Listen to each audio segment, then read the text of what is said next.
محمد أشرف الأنبياء والمرسلين وعلى آله وصحبه أجمعين.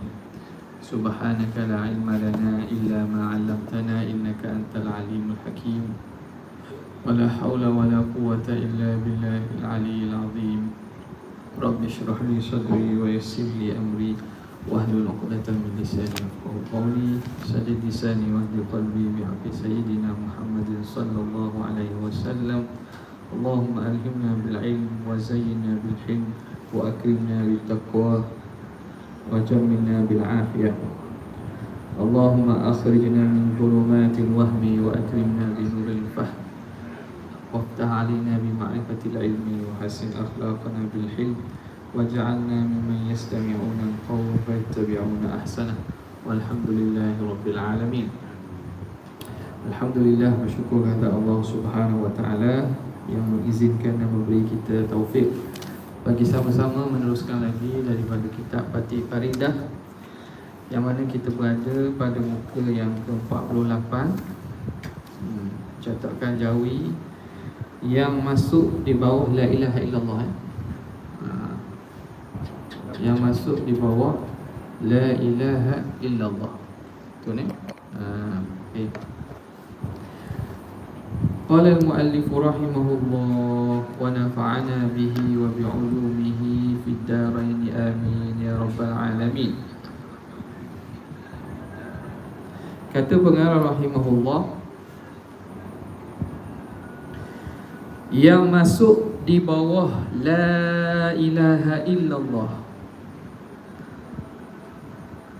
telah maklum masuk di bawah makna la ilaha illallah dua perkara. Jadi yang sebelum ni perbincangan tentang apa ni? Tentang iftiqar. Iftiqar. Jadi dia kata dah masuk di bawah iftiqar 18 akidah, iaitu yang wajib bagi Allah 9, mustahil dan mustahil atasnya 9 juga. Okey. Jadi yang masuk di bawah la ilaha illallah telah maklum masuk di bawah makna la ilaha illallah dua perkara, iaitu istighna dan iftiqar. Jadi la ilaha illallah ini terjemahan alih bahasanya ialah tiada ketuhan melainkan Allah. Dari segi pengertian, makna la ilaha illallah itu dia ada mengandungi makna istighna dan iftiqar. Makna istighna dan iftiqar ada pada mana? Ada pada maksud uluhiyah, maksud ketuhanan tu. Kerana Tuhan itu ialah yang terkaya daripada selainnya, dan selainnya berhajat kepadanya. Itu dia baru Tuhan. Kalau dia berhajat kepada lain, tak Tuhan lah. Tuhan dia mesti selain daripadanya berhajat kepadanya, dan dia tak ada hajat, tak ada perlu kepada yang selain daripadanya. Maka di bawah istighna 23. Jadi bawah istighna ada 23. Dan di bawah iftiqar 18. Maka jumlah masuk di bawah la ilaha illallah 41 yang sempurna, cukup-cukup. Senang kiranya 20 wajib, 20 mustahil, 1 haruf, 41 lah. Daripada itu ada sebahagian sifat masuk di bawah istighna, ada sebahagian yang masuk di bawah iftiqar. Itu selesai pada bahagian pertama daripada syahadah kita. Seterusnya kata mu'allif rahimahullah wa nafa'ana bihi wa bi'ulumi fid darain amin. Muhammadur Rasulullah. Muhammad itu pesuruh Allah. Muhammadur Rasulullah. Erti Nabi Muhammad Rasulullah. Muhammad tu mana ni? Nabi Muhammad tu lah. Yakni mengaku kita bahawasanya Nabi Muhammad sungguh jadi Rasul dan benar hadisnya. Benar hadisnya, benar percakapan dia tu. Benar hadisnya, benar percakapan. Bukan hadis dengan maksud apa yang dalam hadis-hadis yang kita belajar tu.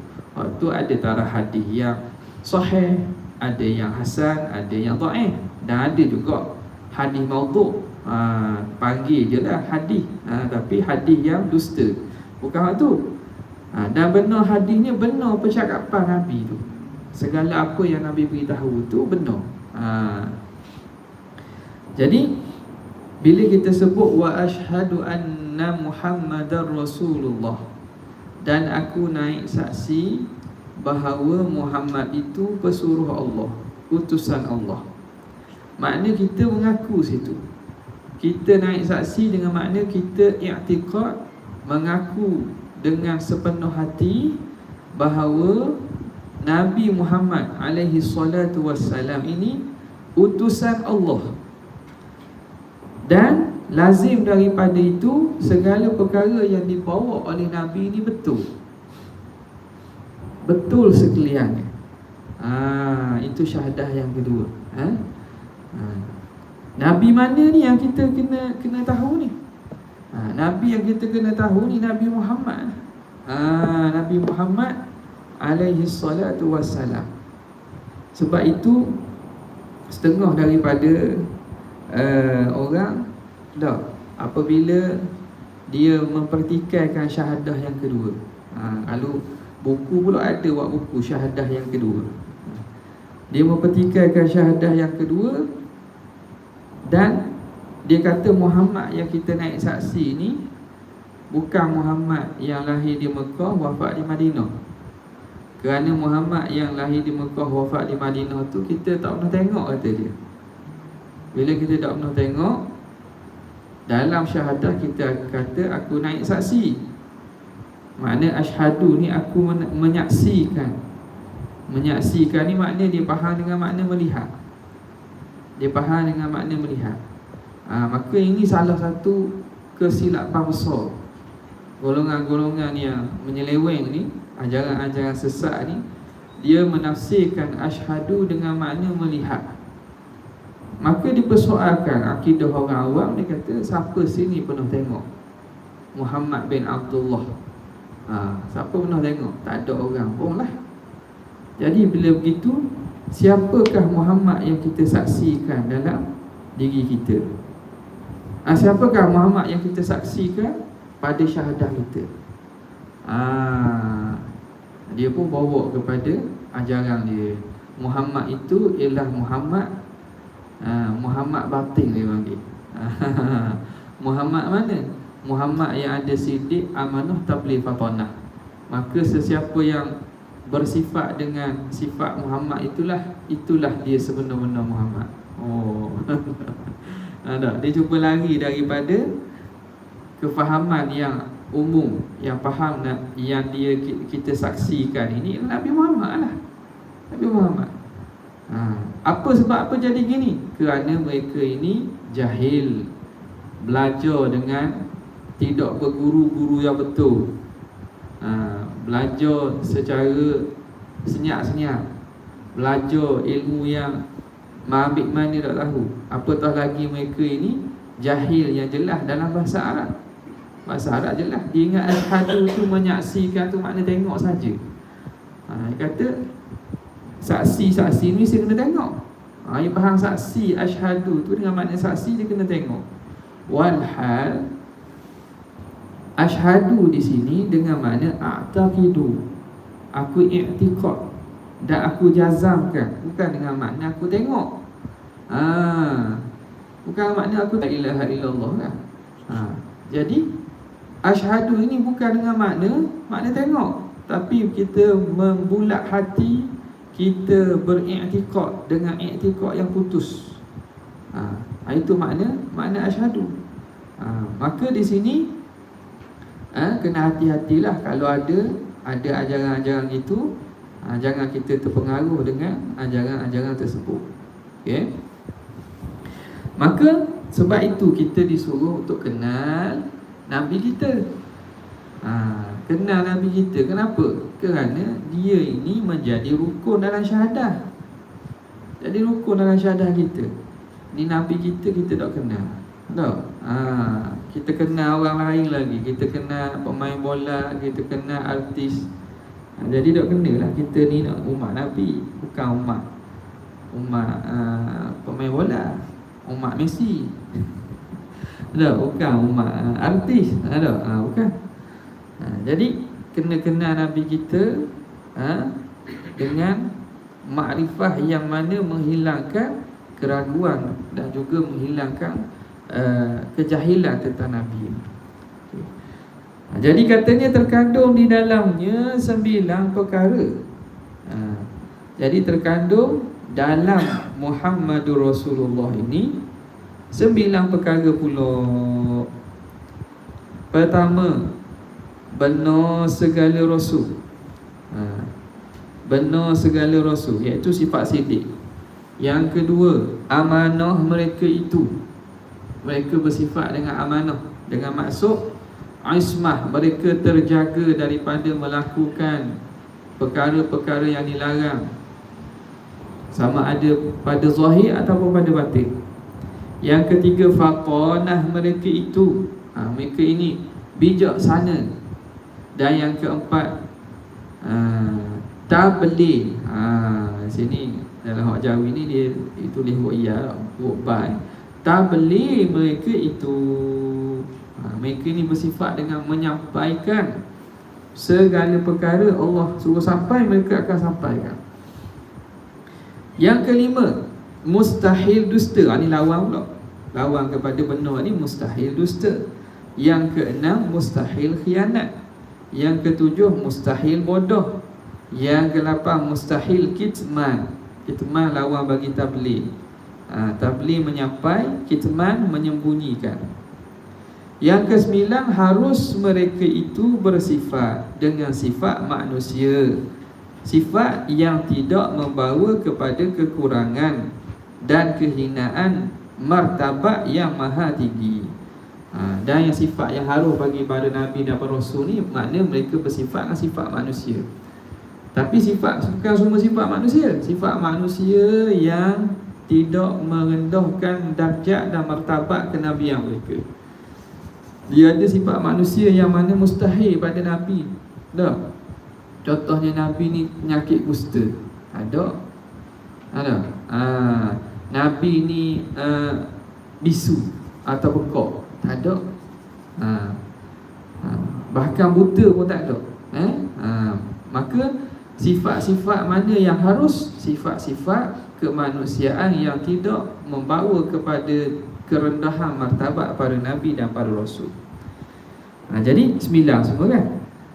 Bila 9 campur 41 jadi 50. Kata muallif rahimahullah, terkandung dalam 2 kalimah. Apa dia terkandung? Katanya masuk dan terkandung dalam la ilaha illallah 41 dan dalam Muhammadur Rasulullah 9. Maka terhimpun dalam 2 kalimah itu 50 akidah yang wajib kita mengetahuikan dia jalan tafsil. Wajib kita kena tahui dalam secara terperinci. Jadi di sini disusun balik. Tadi pada awal kita dia bincang tentang sifat wajib bagi Allah, sifat mustahil, sifat agung. Sifat wajib bagi Nabi, sifat mustahil, sifat agung. Kemudian musannif Imam Sanusi rahimahullah cuba letakkan ke-50 sifat ni dalam 2 kalimah syahadah tu ada mana. Letak dalam 2 kalimah syahadah tersebut. Nampak Maka ini kalau benda ini benda ijtihadi lah, maknanya benda ijtihad. Bukan maknanya benda ini mesti gitu dah. Cuma ilmu, penyusunan ilmu ni ijtihad daripada pengarang lah. Bukan pengarang ni, pengarang asal. Bahkan beliau pun ambil, kalau kita lihat kandungan itu, yang antara awal yang sebutnya ialah Imam Ghazali dalam Qawaidul Aqaid yang disebut juga. Maka Dia cuba letakkan di bawah dua kalimah syahadah ni, susun di situ sifat-sifat yang boleh kita keluarkan daripada kalimah syahadah tersebut. Jadi hak 50 inilah yang wajib kita ketahui. Ada setengah daripada orang dicuba buat dalam poster tak? Poster sifat 20, lepas tu dia bagi istighna, iftiqah. Dan setengah daripada buku dia tak lebih pada 50 pun ada. Sebab kalau dalam syarahan dan huraian Matan Ummul Barahin pada masalah perbincangan istighna, iftiqah tu, dia ada sebut lagi, iaitu tidak berlaku sesuatu daripada alam secara ilah dan maklul, ataupun secara tabiat. Hak tu, hak huraian-huraian tu dimasuk juga dan dikirakan tambahan daripada 50. Jadi kalau kita jumpalah yang mana sebut lebih pada 50, maka benda tu tak pelik lah. Cuma kerana apa ni, perletakan yang dibuat oleh orang yang kemudian, jadi disusun habis segala perkara. Wa yu'khadhu minhu wa yu'khadhu minhu, kita akan dapat dalam kitab asal Imam Sanusi pada perbincangan la ilaha illallah Muhammadur Rasulullah, dia bincang wa yu'khadhu minhu, dan difaham daripada itu bahawa tidak berlaku pun sesuatu pada alam ni secara ilah dan maklul, bahawa Allah Ta'ala terkaya daripada al-aghrad, daripada ada tujuan pada perbuatannya. Jadi dia letak asing, maka jadi bilangan tu bertambah lah. Bilangan tu bertambah. Ala kulli hal, benda ini bukanlah menyebabkan perkara itu salah ataupun dia berbeza, tak ada. Akidah, isinya dan kefahamannya tetap sama. Okay. Kemudian kata muallif rahimahullah, dan kerana hikmat terkandung inilah menjadi syarak dan mewajibnya syarak atas orang yang hendak masuk Islam bahawa mengucap dengan asyhadu an la ilaha illallah wa asyhadu anna Muhammadar Rasulullah. Jadi lepas daripada kita faham ni, baru musannif kata, oh boleh jadilah dan kerana hikmat terkandung ini bahawa la ilaha illallah ni menghimpunkan segala akidah yang wajib. Boleh jadi kerana itu syarak menjadikan kalimah syahadah ini sebagai syarat untuk orang masuk Islam. Orang yang tak Islam lagi lah, syarat untuk masuk Islam kena mengucap dua kalimah syahadah. Kalau dia tidak bisu dan tak ada apa-apa uzur, dia kena mengucap asyhadu an la ilaha illallah wa asyhadu anna Muhammadar Rasulullah. Di sisi muktamad dan mazhab kita, asyhadu kena sebut lah. Asyhadu kena sebut. Dalam sebahagian mazhab dia tak syarat sebut asyhadu. Okay. Jadi asyhadu an la ilaha illallah, aku naik saksi. Orang nak masuk Islam daripada agama-agama lain, nak masuk Islam kena mengucap. Kena mengucap. Bagi pejabat agama tu, itu prosedur secara pengurusan je lah, tak ada masalah. Tak mengucap tu, boleh mengucap. Kena jumpa Tok Imam ke? Jumpa Tok Imam nak mengucap? Tak perlu pun. Tapi biasanya orang akan wujudlah seseorang, orang mu'allah ni baru nak masuk Islam ni, dia akan carilah ahli agama, Tok Imam ke, ada orang-orang yang lebar ke, dia minta nak masuk Islam. Sebab nak masuk Islam di tangan dia, sebab nak ajar syahadah tu mana. Nak ajar syahadah tu mana. Kalau tak ada orang ajar dia pun, dia masuk sendiri, masuk juga, ada masalah. Tak perlu pun cari Tok Imam. Tapi wali orang carilah, sebab dia nak tahu kena sebut apa. Lepas tu kena buat mana. Jadi benda ini perlu seorang itu, kalau orang mari kat kita nak mengucap, kita semua mengucap. Jangan kata tak ya, saya tak boleh. Minta maaf saya kan Tok Imam, saya Tok Siok je. Tak boleh. Orang nak ucap kita, ucap je lah, ajar, bukan payah pun. Lepas tu pergi jabat agama tak, mengucap dulu. Cumanya jabat agama tu, kita untuk dokumentasi dan juga untuk pengurusan je lah. Dari segi aspek orang mu'alaf ni dia ada untung mu'alaf ni. Banyak dia boleh seangguh hati ni, boleh ni. Siapa ada hak jenis tapi nak sebut budak orang lain ke sebab dak semua gitu jenis hak cuba eksploitasi ni ada. Dia masuk Islam dah tinggi lain, lepas tu masuk sini, masuk Islam pula. Sebab apa? Sebab bila masuk Islam ni dia boleh majlis agama bagi. Ada berapa ratus gitulah. Bagi. Jadi sana boleh dia mari kat negeri lain, dia masuk Islam pula sini. Padahal Islam dah. Tahu? Dia dulu memang agama lain. Pergi kat tempat-tempat lain masuk Islam pula. Banyak kali Islam. Jadi benda orang yang terlibat dalam ni dia ada cerita lah. Dan kadang-kadang dia mari negeri tu pada hari yang mana biasanya contoh kalau negeri Batam Barat dah, dia buka pejabat hari Senin. Jadi masuk Islam yang satu hari Ahad sebab jabat tutup, tak boleh nak check. Dah sebab mereka ni mungkin ada ni lagi mudah nak check. Kalau dulu bayar lah, orang akan guna peluang tu. Dapat kids mu'alaf, dapat duit bayaran, dapat ni. Lepas tu pergi negeri lain tengok. Lepas tu negeri lain tengok sebab dia tidak centralizekan maklumat tu. Maklumat tu masing-masing negeri. Jadi benda tu ada berlaku lah, okey. Siapa yang melibat dengan mu'alaf, perkinas umpamanya, biasa akan tahu. Baik, dah kita kena su'uzon dah. Kita disuruh tak ada perlulah su'uzon. Cumanya kalau masuk Islam dululah. Kita tak ada perlulah kita su'uzon. Cuma berhati-hati kalau benda itu ada kita kata tujuan lain ataupun nak ambil kesempatan. Jadi orang yang bidang ni biasanya dia tahu, dia kena ada. Dia tanya dulu, dah cek dulu nama. Cek dulu nama. Tapi kalau nak masuk Islam dengan kita ajar saja. Okey. Habis. Kemudian kata pengarang rahimahullahu taala, mengikut khilaf yang terkandung dan terhimpun dan terkandung dalam dua kalimah itu 50 akidah. Ada dalam dua kalimah ini 50 akidah. Mengikut qaul yang masyhur. Ikut qaul yang masyhur 50 lah, iaitu qaul sifat ma'nawiyah yang 7. Jadi atas pandangan yang mengira sifat maknawi hak 7 ni jadi 50 lah.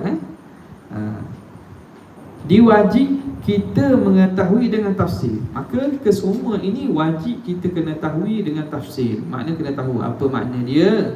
Dan kena beriman serta tidak kira masuk sifat yang 4 dan mustahil lawannya 4. Ini juga kita dah ambil kira sifat yang 4. Sifat yang 4 dan mustahil lawannya 4. Sifat yang 4 dan mustahil lawannya yang 4. Hak ni kita dah ambil kira. Mana hak 4 hak tak masuk dalam 50 tu? Jumlahnya 8. Kalau kita ambil kira jadi 8 lah. 4 wajib, 4 lagi mustahil, jadi 8. Mana sifat yang 4 tu? Pertama, sifat idrak. Yang kedua, sifat takwin.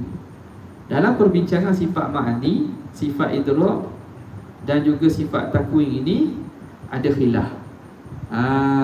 Boleh rujuk balik idrak. Adakah ada sifat lain bagi Tuhan namanya sifat idrak? Fahallahu idrakun awla khulfu wa inda qawmin sahha fihi alwaqfu. Adakah Allah ada namanya sifat idrak? Idrak tu makna sifat yang boleh dengan sifat itu merasa benda hak boleh rasa, bau benda hak jenis cium, lepas tu rasa jenis-jenis sentuh. Jadi adakah ada sifat nama sifat idrak ni lebih daripada sifat ilmu, tambahan daripada sifat ilmu? Jadi itu berlaku khilaf. Sebahagian ulama kata ada, sebahagian kata tak. Cukup dah dengan ilmu itu. Ya. Yang kedua, sifat takwin. Sifat takwin ni ialah sifat ni Maturidiyah isbat. Maturidiyah mengisbatkan sifat takwin. Jadi sifat takwin ni ialah sifat yang lebih daripada sifat kudrat. Kita Asy'ariyah kudrat. Allah dengan kudratnya lah mengadakan makhluk ni. Di sisi Maturidiyah, kudrat ni ialah satu sifat yang ada pada Tuhan, yang mana mempersiapkan untuk mengadakan makhluk. Tapi dia ada dengan sifat takwin. Dia mencipta dan mengadakan dengan sifat takwin, bukan dengan sifat kudrat. Jadi lepas kudrat tu ada satu sifat lain pula, namanya sifat takwin. Ni di sisi Maturidiyah. Ni perbincangan cabang khilafiyah yang tak ada mudarat pun. Kita tahu pun tak ada masalah, dah tahu pun tak apa. Tak ada membezakan pun. Tetap Allah Ta'ala berkuasa dan maha kuasa, dan dia mempunyai sifat berkuasa, kudrat tadi. Cuma sebahagian ulama' antaranya Maturidiyah, dia kata ada selagi namanya sifat takwin. Okey, itu sifat ma'ani, iaitu idrak dan takwin. Bila ada ma'ani, adalah maknawiyah dia. Dua lagi pula, kaunuhu mudrikan, kaunuhu mukawwinan. Keadaan Tuhan itu mendapat, mencapai, dan keadaannya mukawwin, mencipta. Jadi ini tambahan hak 4 sifat wajib bagi pandangan yang katakan ada tambahan. Dan 4 lagi mustahil lawannya. Jadi lawan pun jadi 4 jugalah. Jadi 4 juga. Jadi hak sifat idrak tu lawannya adamul idrak lah. Tak ada lawannya, tidak idrak, tidak takwin. Dan maknawiyah pun lawan pun sama. Okey. Jadi hak mengatakan ada tambahan ni kena tambah 8 lagi, jadi 58.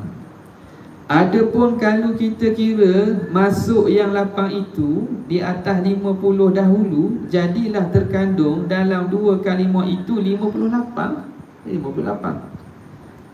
Dan jika kita mengikut qaul yang rajih, iaitu wajib kita mengetahui jalan tafsir 13 jua, nescaya terkandung dalam kalimah itu 36 akidah.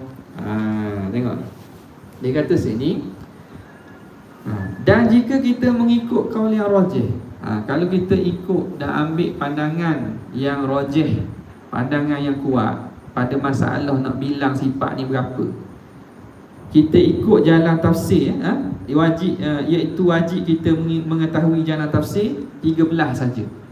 Tu yang pandangan yang rajih dia, yakni sifat wajib bagi Tuhan tu 13.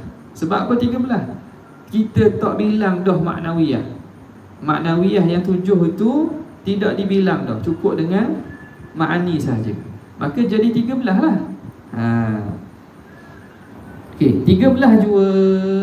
Bila 13 terkandung dalam 2 kalimah itu 36 akidah. Jadi akan jadi semua 36, bukan 50 dah.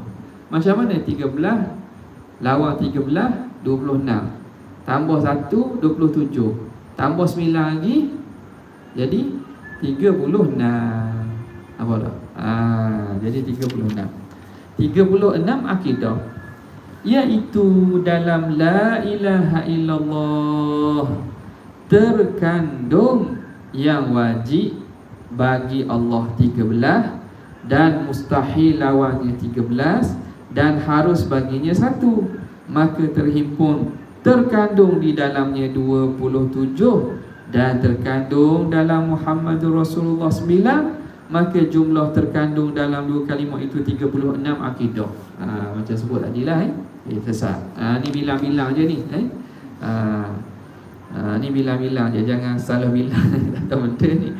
Salah bilang benda gini asal nak i'tiqad. Kita dah ingat bilangan ni pun tak ada masalah ni. Kita tidak ingat bilangan ni tak ada masalah. Yang pentingnya kita kena yakin pada akidah-akidah tersebut. Yakin pada akidah-akidah tersebut. Okey, habis. Sekalian hukum masuk di bawah Muhammadur Rasulullah. Lepas sekarang ni, setelah dibincangkan makna la ilaha illallah yang terkandung dalam la ilaha illallah Muhammadur Rasulullah, kata pengarang rahimahullah, sekalian hukum masuk di bawah Muhammadur Rasulullah, telah nyata bagi kita bahawa dua kalimah la ilaha illallah Muhammadur Rasulullah mengandungi sekalian akidah yang dahulu. Nyata dah, jelas dah bahawa dua kalimah ni dalam tu ada belaka akidah-akidah yang wajib yang kita kena tahu. Bahkan la ilaha illallah dan sekalian hukum masuk di bawah Muhammadur Rasulullah. Bahkan kalau kita nak huraikan lagi, kita nak usulkan lagi, hak la ilaha illallah tu pun masuk dalam Muhammadur Rasulullah. La ilaha illallah dan apa yang terkandung dalam la ilaha illallah tu juga dia termasuk dalam Muhammadur Rasulullah. Kok mana tu? Dia kata sekalian hukum masuk di bawah Muhammadur Rasulullah, hingga berkata setengah ulama, bermula Muhammad Rasulullah itu ialah laut yang tak dok bertepi, dan la ilaha illallah satu titik daripadanya, daripada laut yang tak bertepi. Apa erti? Erti mengenal kita akan Tuhan itu daripada perkhabaran Nabi kita Muhammad sallallahu alaihi wasallam. Awak ni hak Syekh Syekh Ahmad Al-Fatani sebut dalam Faridah dia. Pengarang ni kan dia ambil khulasah daripada kitab Faridah Syekh Ahmad. Jadi Syekh Ahmad dalam kitab Faridah dia kata bermula la ilaha illallah dan segala itu termasuk dalam Muhammadur Rasulullah. Jadi Muhammadur Rasulullah itu ibaratnya laut yang tidak bertepian. La ilaha illallah tu satu titik daripada laut tu. Jadi yang jadi isunya gitu, perumpamaan yang dibuat bahawa Muhammad Rasulullah itu lautan yang luas yang tidak ada tepi. La ilaha illallah setitik je. Tak pernah sabuh kata. Jadi orang yang tak faham dia kata ini telah melebihkan Nabi daripada Tuhan. Boleh dia kata Nabi macam laut, Tuhan setitik daripada air laut. Maka dia condemn, dia kritik, dia tuduh Syekh Ahmad dengan benda tak betul. Dia kata ni telah melebihkan Nabi daripada Tuhan pula ni. Lagu tu pula. Sebab tak faham, tidak faham maksud yang dimaksudkan oleh pengarang ni apa. Sebab tu dia kata maksud lautan Muhammad Rasulullah, lautan la ilaha illallah tu setitik tu maksud ke mana? Erti mengenal kita akan Tuhan itu daripada perkhabaran Nabi kita. Kita kenapa diibaratkan Nabi macam laut? Okey, macam mana kita kenal Tuhan? Kita kenal Tuhan melalui Nabi kan? Nabi membawa wahyu. Nabi melalui Nabi diturunkan syariat Al-Quran. Jadi pengenalan kita kepada Tuhan melalui Nabi. Okey, Nabi bawa turun wahyu berkaitan dengan Tuhan je ke banyak lagi? Banyak lagi. Apa yang Nabi bawa bukan sekadar berkaitan dengan tauhid saja. Nabi bawa syariat, Nabi bawa cerita-cerita umat-umat terdahulu, Nabi bawa hikmah, Nabi bawa akhlak, Nabi bawa pengurusan, pentadbiran dan semua sekali. Semua Nabi bawa. Jadi itu maksudnya Muhammadur Rasulullah tu lautan. Apa yang dibawa oleh Nabi tu banyak. Dan antara yang dibawa oleh Nabi tu ialah la ilaha illallah. Ni bukan nak melebihkan maqam Nabi daripada maqam Tuhan ni, salah ni. Pemahaman kata ni buruk adab ataupun melebihkan maqam Nabi tak betul.